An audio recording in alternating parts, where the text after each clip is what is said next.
Hi, everyone. Thank you so much for joining us today for the Power of Voice webinar. It's brought to you by the EDPA Future Leaders. My name is Carla Ramos, and I'm going to be your moderator today. I'm a lead project manager at MSM Inc., and I am also a member of the 2023 class of Future Leaders.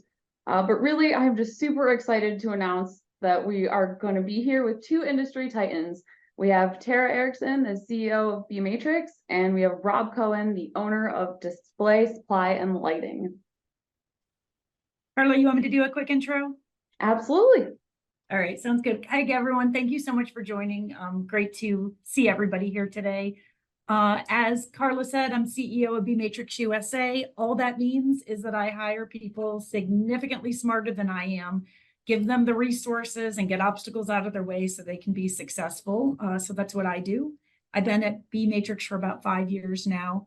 Prior to that, I spent 20 years on a little bit different side of the industry. I was in the event management side of our business, specifically working with managing, driving revenue, and marketing association trade shows and events.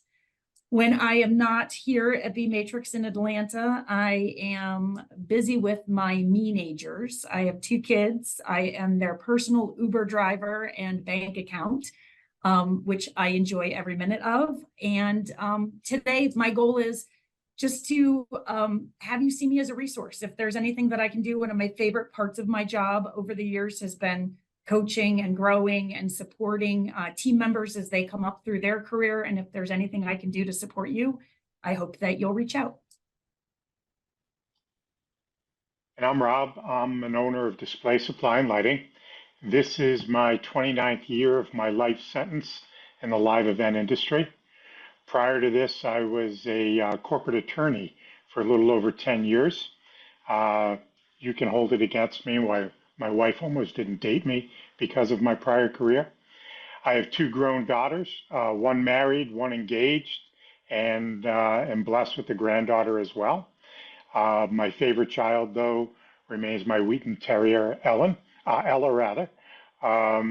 have posted in the chat both my email and office number, and really want to encourage anyone to feel free to reach out and ask me one-on-one any questions they may have.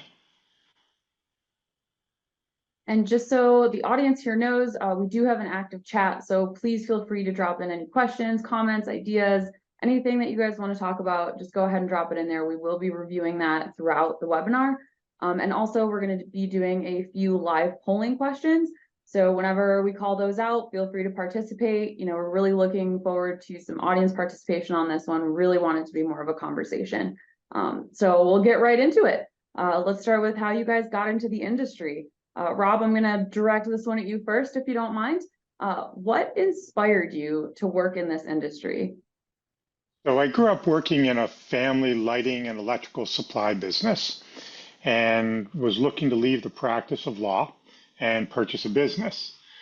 Back in the mid-1990s, not 1890s, you looked in the Tuesday edition of the Wall Street Journal print edition classified ads to find businesses for sale. And I came across a lighting company that made clamp-on arm lights for the trade show industry and figured I knew a little something about that. And 10 months later, I started my journey. That's incredible. Tara, do you have anything for this one?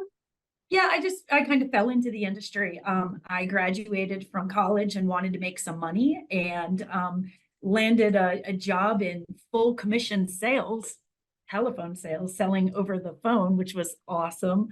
But that was my first introduction. I was selling exhibit space. And the reason that I stayed in this industry, one is because I had career growth and opportunity to grow in leadership roles, which is what I was most interested in doing. But mostly because I get bored very easily, and this industry is constantly interesting, and there's always a fire that needs to be put out. So I think that I just got hooked on the adrenaline that comes along with this industry. It can be very addicting. Yes. You either love it or hate it. True. So let's see, Tara, did you have a mentor that supported you at all for professional development? And if you did, how did you develop that relationship? I wish my answer was yes to this. I wish I could say to you that I had this amazing, human being who poured into me. I kind of had the opposite. I had a lot of examples of what not to do. So and there's nothing wrong with that. I actually learned a lot from working with people who I didn't want to emulate. And so I would take those lessons and say, I'm not going to do that. But then I had to be resourceful on my own and go out and find my own resources, whether that's webinars or books or whatever may be. 3 different times in my career, I've gone out and hired a coach, a professional coach, just to help me. Whether it was I was in a new role and I was starting to feel in over my head, when I made the jump from senior manager to executive, that was a really big leap. I needed some extra support there. But even very early in my career, just getting coaching on, how to have difficult conversations with my boss, how to ask for a raise. So because I didn't have the mentor, so I would say definitely seeking out mentors. I honestly didn't feel comfortable saying to somebody who was farther ahead than I am, hey, would you have coffee with me and coach me? Whereas I feel like these future leaders do that on a regular basis. And I love that because it's flattering. People like to be asked their opinion. So I wish I had done that earlier in my career. But even without those mentors, there's a lot of resources that you can find on your own. Rob, did you have a mentor at all? So, not from an operational standpoint, I was very fortunate that I had a legal client that was in the business of buying businesses, and they were my financial backer when I stepped forward the first time buying the first company. Interestingly, there's still a minority stakeholder in our company today, so they must like the returns they're getting, I guess. People did take me by the hand once I was in the industry and introduced me to other people in the industry. And that was extremely, extremely helpful. And I never forgot that kindness. And I try to pay that forward by always making introductions and making sure when we're standing in groups at events that, I make sure people knew each other and make an introduction and try to connect people. And my greatest joy is making those connections and helping people out. So taking a sincere interest in the industry helps you to grow what becomes long-standing relationships as well. That's awesome. We did have an audience question from Jenna from Live Marketing. She asked, what is one of the most influential pieces of advice a mentor gave you to help get you where you are? I know we said that, you both kind of made it here without that mentor, but is there that piece of advice that you've just learned? I actually had somebody, a more senior manager than I, came in, and it was 7 o'clock at night. I was always working late in my 20s and early 30s. And I was excited about some of the accomplishments that I'd had, but I was the first one in, the last one out. And he came in, I was exhausted and had been a long week. And he sat down and he's like, Tara, he's like, you only have so many hours in the day. And if you want to take on more, you have to learn how to delegate. And it was a career changing piece of advice, because he didn't just say, get other people to do things. He said, go and study what delegation is. Go out and actually learn. There are steps to delegation. I would love to do a whole seminar just on that, because it was really life-changing for my career. And he's like, you can't take on another division. You can't launch another department. You can't move to the next level because you're doing it all yourself and you're not getting the engagement of more team members that will then allow you to take on more work. So that was the best piece of advice that I'd ever gotten. That is incredible advice. It was very good. Rob, do you have a nugget you can add? It's not PG rated, So I'll be more than glad to share it offline with folks. But I will say that I wish I had gotten the piece of advice that Tara got, because as I'll discuss a little later on, I made the classic entrepreneurial mistakes, and that was I'll figure out how to do that. And before I knew it, my plate was so full with so many things, and then you own it, and it's very difficult to delegate at that point. Can I add another one that was another great piece of advice? You just made me think of this, Rob, was hire consultants. Which is what Rob was just saying. You don't have to do it on your own.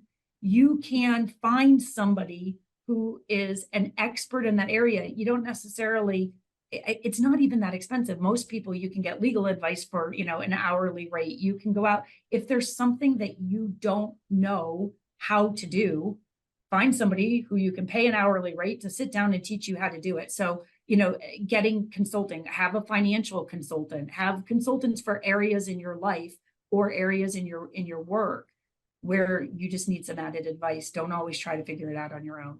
Yeah. That's phenomenal. Rob, do you think there were any unexpected happy accidents in your career that contributed to your success? Yeah, so 3 years into being in the industry, we wound up merging three companies together, and it created two sets of founders, and another senior executive in a company, which became really challenging. So my happy accident was about 6 months after the merger, the CFO reached out to me to talk, and we figured out that if we were going to grow this business, we needed to have good corporate governance and a good plan for us helping one another to grow it. And eventually that led to us buying out the husband and wife founders of the other two companies and taking them out of the way. I was also pretty fortunate that my business partner and I live 850 miles apart, and that can really make for a good marriage. And 25 years ago and counting now, we're still going at it, and we're not just business partners, but great friends, and our families are forever linked. That's awesome. Tara, any happy accidents? I have a good answer to that one, Carla. We'll go with Rob's. We actually have an audience question in the chat that we're gonna jump to really quick if you guys don't mind. Chris Griffin asked a two-part question here.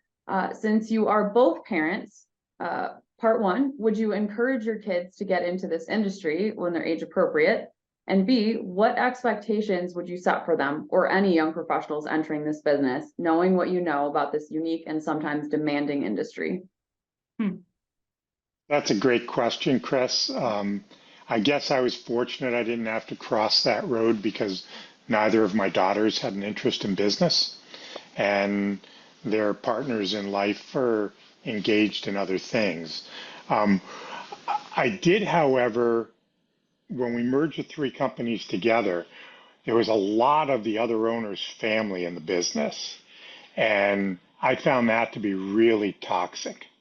And you've got to be careful about drawing that line between family relationship and business relationship. And it can be challenging because I know there's a very ugly side of me in business as well as a not so ugly side of me, just as there is in raising children. There's the stern side of you and the loving, caring side of you. And you have to draw the boundary lines and make sure they're clear, I think, if you're going to bring a relative into the business. I love that question, Chris. I would love for my kids to join this industry. Yes, I think I would encourage them to do it. Just real practical advice that I would give them is the role that you take when you're in your 20s and early 30s. It's okay if it's got a ton of travel and it's physically demanding, no problem. But plan in your mid 30s that you're probably going to want to have a family, and you're going to realize by then, wow, it's not super sexy to be on the road all the time.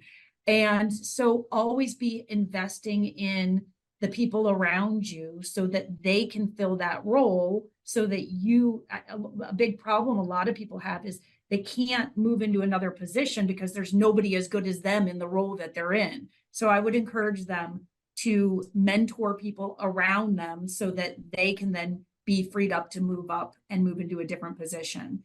A lot of people that I have seen experience this fear of, well, if I teach other people how to do my job, they may take my job. And my advice is like, let go of that ego, let go of that insecurity, because the reality is you want to build people to backfill you in any role that you're in so that you can be free to either leave the company and go someplace else or move into a different role in the company. That's wonderful advice. And with that, that's actually perfect. Let's go ahead and talk about some, influencing the industry topics. Tara, when did you realize, this is actually an audience question, just so you guys know, from Ashley at CSI Worldwide. And she was wondering, when did you realize leadership was your path? So I started out in sales, as I shared with you, and I would get a thrill from closing a deal. I enjoyed, building the relationship, finding out the pain points, getting a solution, but then ultimately I liked closing a sale. And what I found interesting was the more that I did that, the less of a thrill that I got from it. And then very early in my career, I mean, I was like 23 years old when I first started in a mentoring role. It was more like a team lead role back then.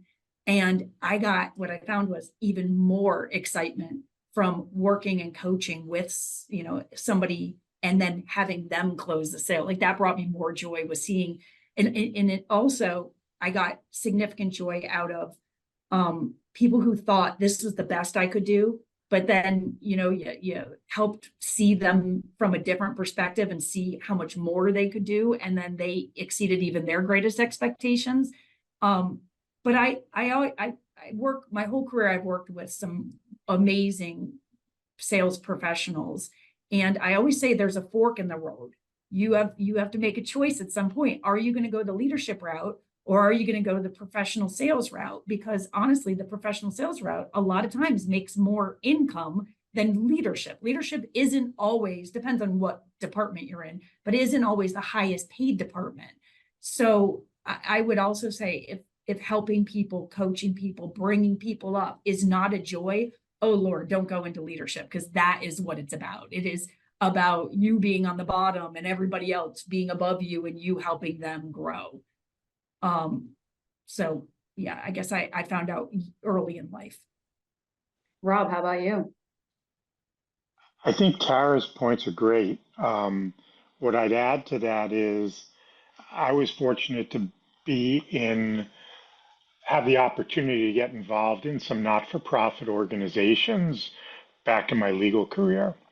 And I kind of crossed my educational training with my role in leadership. And eventually I became the chair of a local United Way. And of course, the thrill of the hunt wasn't done. So I found a way to merge 5 United Ways together, along with the executive director, to consolidate the cost of backroom operations and drive more dollars back to the local communities. So I always love the thrill of the chase and then the closing of the deal. The only thing that I would add to Tara's piece, though, is that there's still leadership roles to be played on the sales side. I totally concur with her comment that if you're driven by revenue, you can go run the sales route. Leadership within a company may not do that, but there are also sales leadership roles, and I happen to oversee our sales team, and I love seeing the growth and victories that our salespeople get to drive on their own, and I may be able to help them a bit with and strategize. So I think there's leadership to be found in everything you do, down to the maintenance staff, and I really embrace that theory. That's a great point. I was thinking more management than just leadership. That's a really good distinction, Rob. Rob, what do you see as your role in influencing the direction and future of this industry? And what ways have you found to achieve that successfully?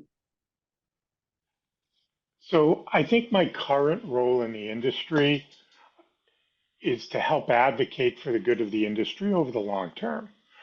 Um, you know, it's not, we have to remember when we choose to get involved in leadership that it's not about me or I, it's about the organization and what we can contribute to make it better. I'm hoping that I still have a little something left towards the end of my career here, to help the industry be stronger and to help. I like calling it the next group of leaders, not the future leaders, because you're leading already today. It's not a generational thing. Dinosaurs like me can still work with younger people, and collaborate and learn from one another.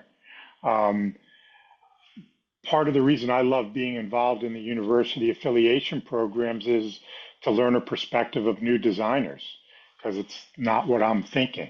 So there's something to learn on each side.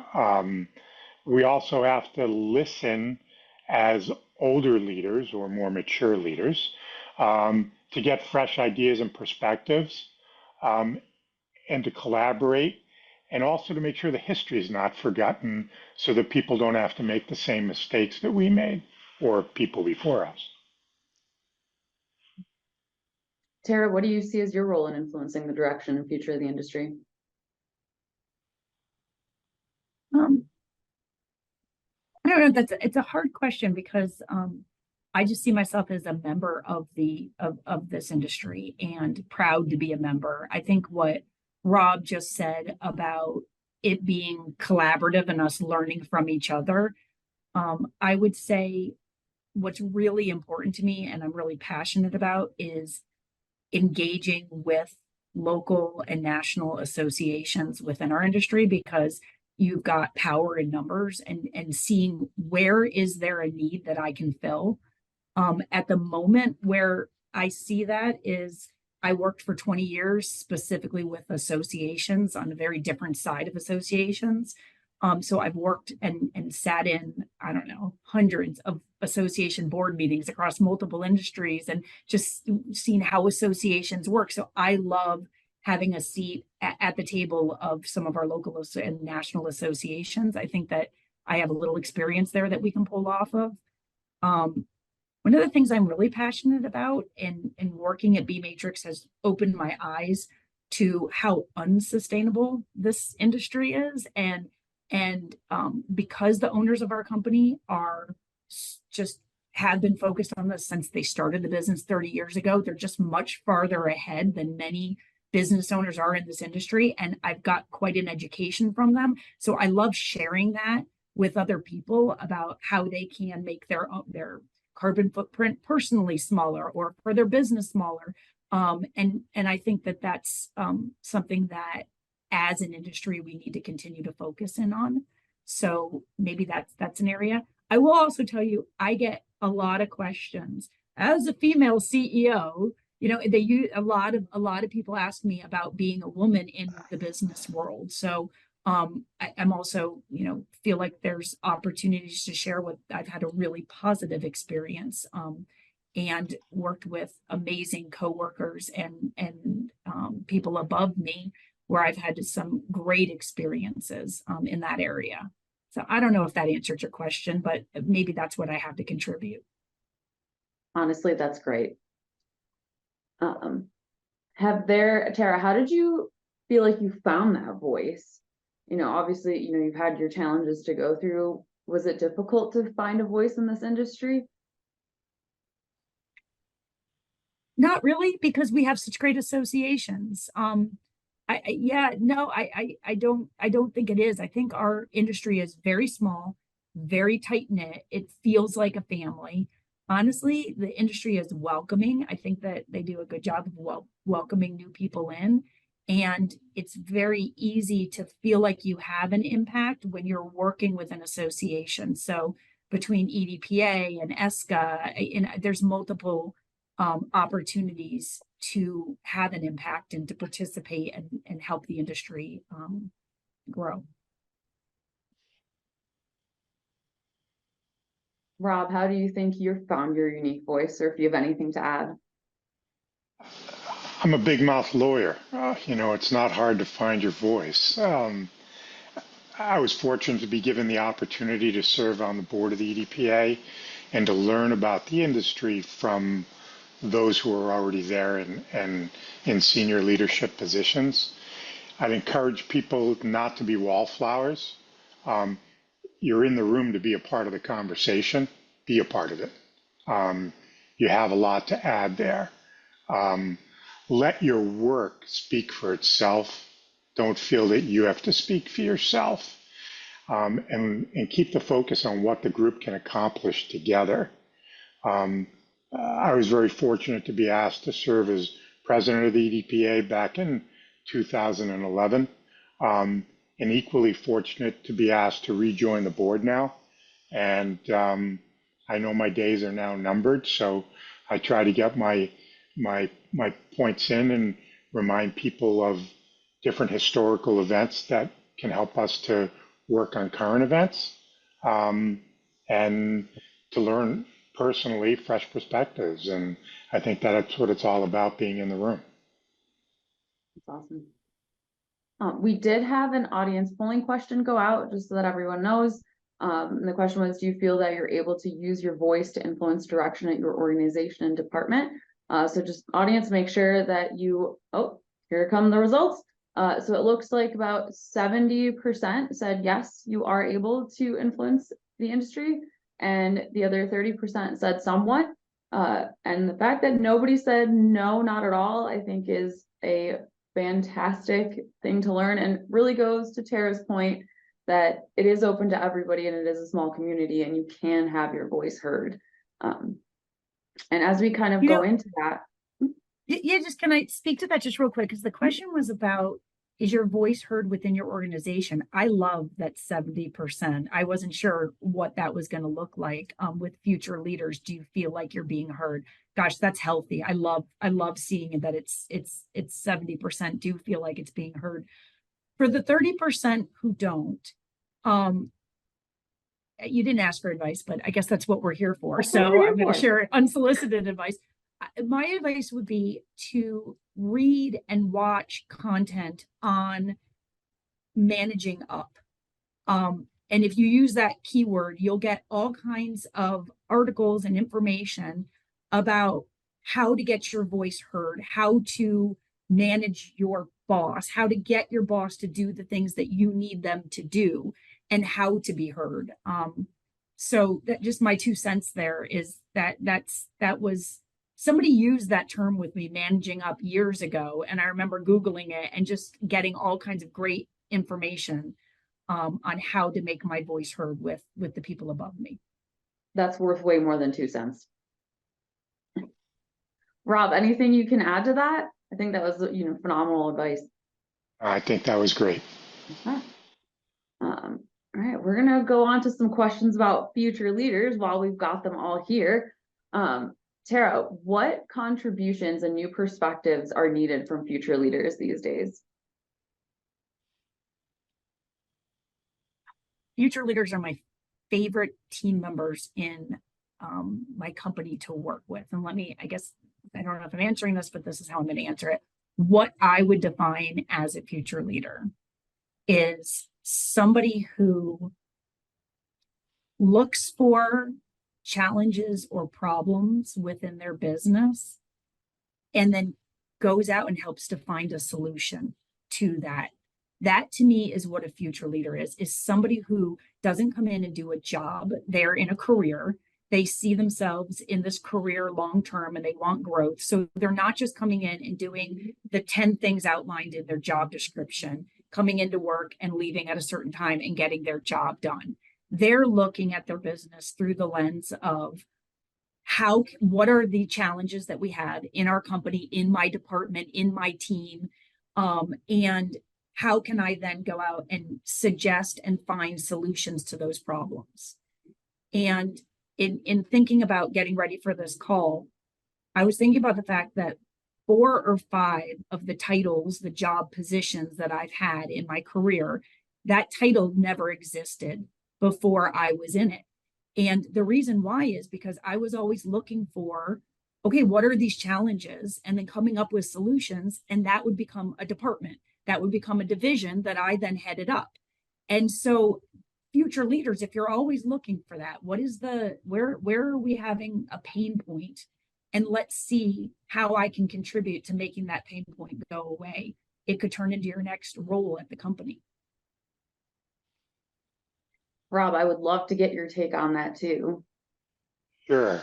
So I'm going to try to tie this in also with a question from Jillian about, newbies in the industry and how do they break into this tight-knit piece of an industry. Think about creating relationships. You know, the older leaders in the room aren't always comfortable either. Don't feel that anyone is not approachable. Go and approach them. If they don't have a kind response, I'll just be blunt because I'm good at that, then they're just an asshole, okay? And they don't have much to offer to you anyways. And keep searching out the room to find people who have a true, sincere interest. We have to create relationships with academia on all levels right now to help support our future workforce problems, as well as to help entice people to want to come into the industry. There are many times when I'm out speaking, whether it's at FIT, Bemidji State, wherever, where I'm like, why are people going to listen to me? They can relate more to our newer leaders than they can to me, and vice versa. And the more we can get you all engaged with those people to help bring them along, the better off the industry is going to be. So the same way is that we're here to help bring you along, and don't be intimidated because someone's been in this industry for 20, 25, 30 years. There's something to learn from everybody, and we need to hear your perspectives so that we can think about the current new future. And we all have to keep singing the same song for the future of this industry. No, I'm not going to sing, don't worry. And that's the future of face-to-face marketing, and it's still the most effective way to drive business. And we all have to be champions of that cause. That's phenomenal. We actually have another audience question, Tara, and this one's from Maddie at Exhibit Partners. Tara, what's one piece of advice you'd give to a future leader in this industry? I know you sort of touched on a couple, but if there's one specific, other than delegating, because that is a phenomenal one. Yeah. It's something that Rob said. The way you worded this, Rob, was let your work speak for itself. And I guess a piece of advice that I would have is focus on the results and don't get caught up in any of the workplace drama. And I would say setting goals that are really good for your company and that you can have an impact on. And then just staying laser focused on getting those results, on achieving those results. So for example, instead of having a personal goal where I'm setting a goal of, I'd really like to be a senior project manager by December of this year. And I'm going to focus on me and on how I'm going to get there and how people are going to perceive me and how am I going to make more money and how am I going to get that title. Instead, setting a goal of within my department where I want to move into a more senior role, my goal is that we bring in 10 new customers this year, or we increase revenue by 25%, whatever, pick whatever makes sense for the department that you're in. And then nothing stops you from that's your focus. When you wake up in the morning, when you go to work, when you're focusing on the results, and then things are going to happen. I call it the noise. The noise is going to happen. You're going to have coworkers who take credit for the good work that you've done. You're going to have, people who try to hold you back. I had people who would make snarky comments or sexist comments, and it would roll off my back because I was too focused. Didn't care. None of that wasn't why I was here. I wasn't here for the gossip of the water cooler. I didn't have time for any of that. I wanted to focus on this goal that I set, and it just helped me quiet the noise, quiet all that drama that goes on in any setting, but especially in the work setting, and let it roll off my back. And then the results are absolutely going to speak for themselves, and you're going to get recognized for the great work and the great results that you got. So yeah, tune out that noise. That's awesome. Rob, I would love to get your piece of advice for the future leaders. Yeah, so the first thing I tell you is put aside how old you are or how many years you've been in the industry. That is 100% irrelevant. And focus on what it is you have to contribute. Ask yourself where the needs lie in the industry and where you have a true passion that lines up with that. Follow that path. To me, passion is the best formula for sincere leadership. Research, learn how systems work and how you can penetrate them to succeed. Don't be afraid of not succeeding on your first attempt. Perfection is not the goal, but collaborative success is. That is phenomenal advice. I have actually another audience question from Kyle from B Matrix. Rob, what is something you wish you learned to start doing earlier in your career for self-improvement?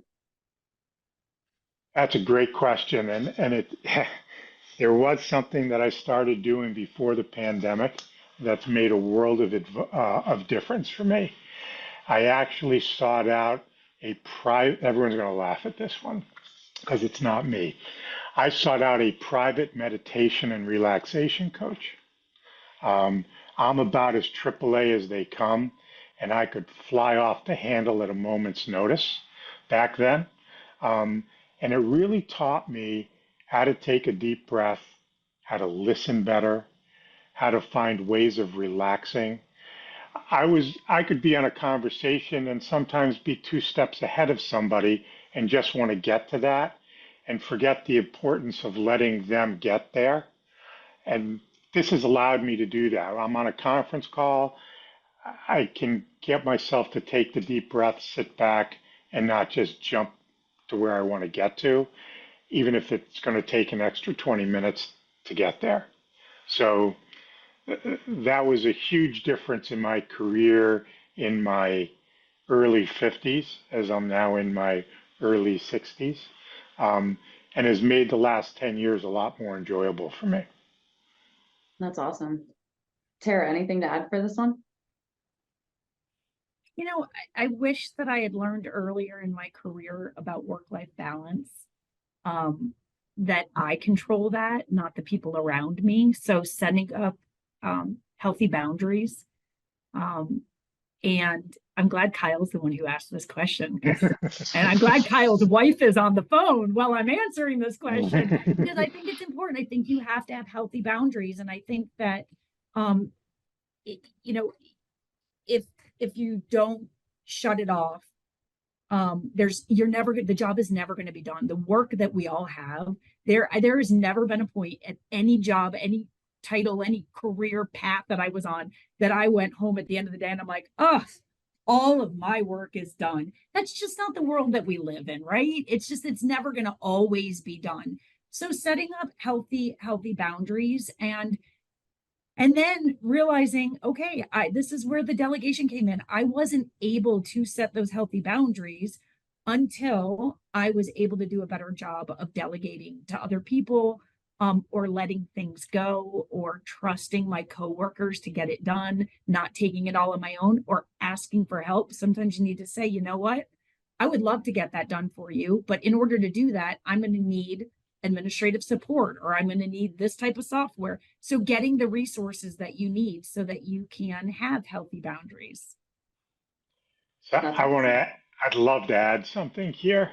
It's a little different perspective as an owner because it's really hard to shut it off. And I remember I worked 9 years from home before it was in vogue when my kids were little. And if I heard that phone ring down in the basement, I was like, oh my God, that might be someone on the West Coast. And there might be an opportunity for a sale there. And I'd go charging down the stairs to get the phone. I don't do a good job at all on a work-life balance. And if some future leader would like to mentor me, please reach out because I could use help here. I don't think I'm wired for balance. And I think some people aren't. And, that meditation was a big piece to helping me in some ways. I can't say it cured it by any means. But I think that's the greatest challenge in an industry that could have pressures on, especially through the weekends during setups and things like that, as to how you can really accomplish that. I admire anyone who can do it. It can be tough. We actually have a list of a few more audience questions, and I would love to get through as many of those with you guys as possible. And obviously, again, audience, if you have any other questions, drop them in the chat, drop them in the Q&A. We really want to get those questions answered for you guys. So we have one from Alec from Brewmark, and he says, what is the strongest characteristic that you see in future leaders within your organizations? So I don't know, Rob, if you have anything specific for this one, we'll start with you. Yeah, it's a calmer sense. Maybe it's having a great deal of empathy at the same time for a situation, if not for people. The world's changing, and we better embrace it if we're going to survive in it. And I think those are some of the points that we're going to need to focus on.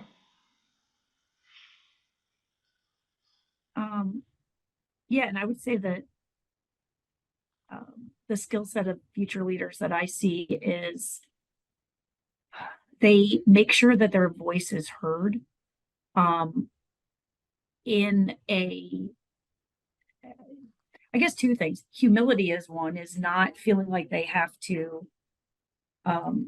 shout it out or, stand up and point the spotlight on themselves, but they are very additive during group discussions, and they make sure that even if their opinion is not the popular opinion, they share it anyway. They do it in a nice professional way, but they're not yes people. The future leaders in our business are not yes people. They're people who aren't afraid to say, Tara, I hear you, but I don't think that's a good idea. Those are our future leaders. I love when when team members stand up and say, I get it. I know that's what you think we should do, but have you ever thought about it this way? So they challenge the status quo. That's awesome. We have one from Jillian from AliVision. How much did networking and building your connections and networks in this industry help you to move up the ladders in your careers? So if there's one of you that has a good answer for that one. I bet we have completely different answers. So Rob, you go right ahead. 100% critical for the success of our business. I'll invest in our people having the time to network any day. And my business partner, who is a bean counter accountant and hates spending money on anything that can't give an immediate return, will agree that our involvement in the EDPA saved our company after 9/11. And it was those loyal customers and those relationships that kept us afloat during what we thought then was, our hardest time because we hadn't lived through a pandemic yet. But networking's just critical. And I'm a terrible networker. I am what do they call it? An extroverted introvert. So I would rather sit one-on-one and go deep any day rather than walk into a room of people and introduce myself.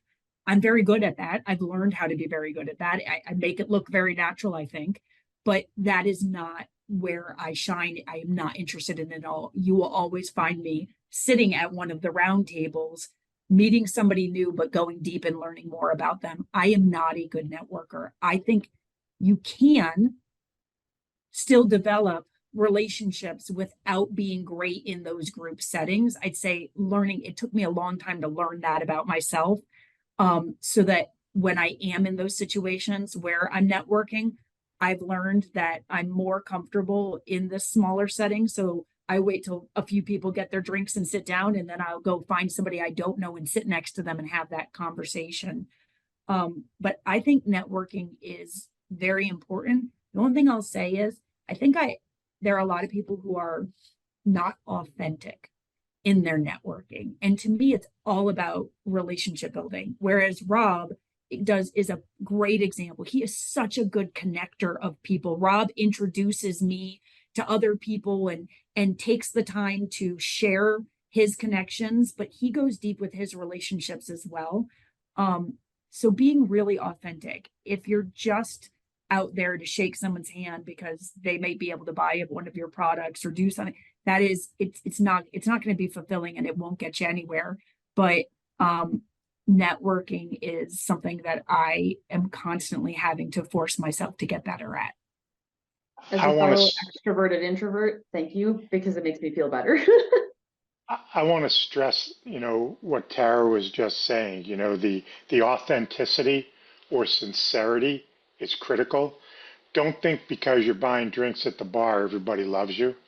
Don't think that being the BM or BWOC, big man or big woman on campus, is what's critical. That's not. Um, I'm not going to jump into it, but in my closing remarks, I'm going to talk about something that's really critical on the authenticity side, that if you're not going to be authentic, go do something else. Go sell medical products. Oh, we've got Was that one more such an audience attorney question. answer? No, First, Rob has closing remarks planned. I don't have any closing remarks. That was amazing. I didn't call it a closing argument, at least. My closing remarks. In my the closing lawyer's argument. coming out. I'm saving that for my closing arguments. I love it. I figure we can take one more question that came through the chat and then we can kind of wrap things up and get some final, get the closing statement from Rob. But we have a question from Jake, and he asked, during some of the most challenging obstacles in your career, how did you push through and overcome these to avoid giving up or failing? And I think that's an awesome question. Tara, if you wouldn't mind leading this one off. Yeah. So failure is not even an option for me. So it's like, okay, how do you just figure it out as you go along? It's just not how I'm programmed. And the first time that I really experienced true concern was after 9/11, when the economy tanked and our business dropped and we had to lay off about 60% of our employees. Hardest thing that I've ever had to do. I hope that never becomes something that's easy to do. But going through that set me up for some of the other times in my career where things were really hard. And so to me, when I think of something hard, the hardest thing that I've ever gone through is the times when we had to do a RIF, a release in force. That was the most challenging. So for me, that's the change management on steroids, right? So I think that during really tough times, being super transparent in your communication, over communicating, sharing the good, the bad, the ugly, but also explaining the why behind some of the decisions that I have to make in order to dig out from under whatever's being thrown on me, that we have to work through that hard challenge. Explaining why I made the decisions that I did is that here's the financial implications. Here's if we want the doors to be open 2 years from now, these are the things that have to be done. Here, whether you agree with the decision or not, I want you to know behind the scenes, why am I doing what I'm doing? And then I guess creating an environment for dialogue and getting feedback and keeping that lines of communication open during those challenging situations. Yeah, hopefully we won't have too many more of those ahead of us. That I feel like I've had enough in my short time on Earth. I'd rather not have any more of those major economic downturns, pandemics, rifts. That would be my hope.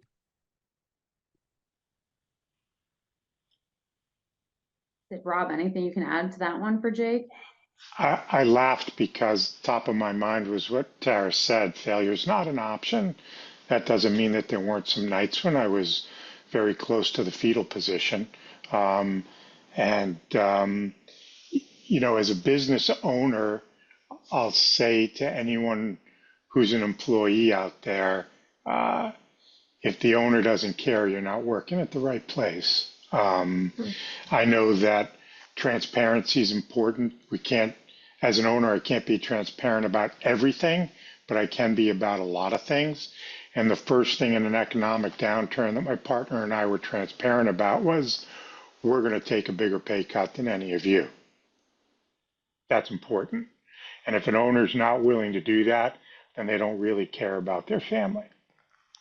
As an entrepreneur, we're employing a family, not a person. And we take responsibility for that. And when we have to go through those layoffs, I've shed some tears. No question about that. We also are fortunate that we have employees that have worked for our company for over 35 years. My most junior person's been with us 2.5 years.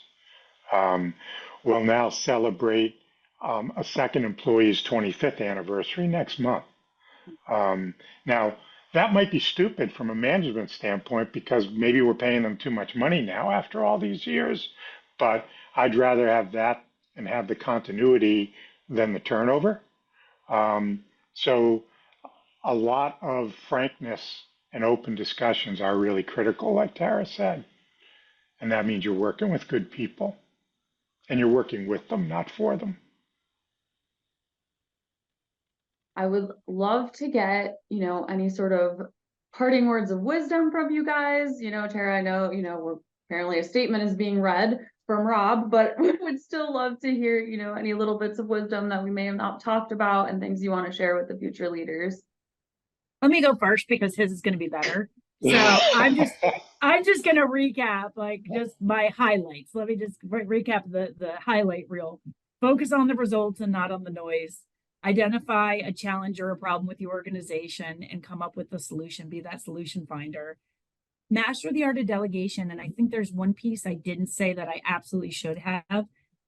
It is delegation also master influencing people who don't report to you. Because a lot of people on this call might go, well, I'd love to delegate, Tara, but I don't have any direct reports. That is not what delegation is. So mastering influencing people who don't report to you to help you get your goals and initiatives met, which is delegation. And then the only one I didn't talk about that I think is really important, everyone talks about time management. If you are using sticky notes or keeping track of your task list in your brain, you only have so far that you can go in your career. You've got to have a time management system that has to do with prioritization and yeah, I'll drop into the chat one of the books that I love, and you guys maybe can, if you haven't already read it. But I would say having a true prioritization and a way of tracking everything that you have, get it out, have it written down every week, have a map of what you're going to accomplish. If you're not doing that, it's going to be very hard to take on significantly more responsibility than you have now. My 2 cents. Yeah, please drop in books. I'm sure, a lot of us, I know, have read quite a bit. So any recommendations on that would be awesome. So for the record, Tara had notes and she knew what she was going to say at the end. Okay. I feel like I need a gavel. I'm ready. Closing statements. So I was forced to take the time to think about some things towards the latter part of my career because Brenda Cowan at FIT was kind enough to have me write a subchapter for a book that she was co-authoring. And the subchapter got titled an equation that I had put together as I thought about things for how do you build success. And it's a real simple equation. Gratitude plus ethics equals success. And what I mean by that is be grateful for every opportunity in front of you. Be grateful for every customer, every relationship, and for me, every employee. Treat every situation and person ethically. It's okay to make a profit. That doesn't make you unethical. but you can be ethical in how you go about making that profit. And if you do that, success is going to seem to come a lot easier. That is phenomenal advice. Great point. Yeah. And just so you guys know, we did do another poll question that was topics that we'd like to hear more about and discuss in the future. So us at the Future Leaders, we're going to get those together, and that's how we go forward to create more content. So we definitely appreciate you guys and getting us any topics for the future. But also really thank you, Tara, and thank you, Rob, for being here and for answering our questions. And just for sharing your journey with us. It's been incredible to hear how you've managed through all these years and through everything you've been through. Thank you so much for your time. And everybody, if you're interested in being connected to a mentor or want to learn more about the EDPA Future Leaders, please drop some info into the chat. We would love to hear from you. And again, everybody's contact information is in the chat. Feel free to reach out to any of us. And also follow us on LinkedIn. We do have an EDPA Future Leader group that we would love everybody to follow if possible. But always, you know, Rob, Tara, thank you again. And thank you again to all of our audience members. Thanks, everyone. Thank you. Thank you, Take care. guys.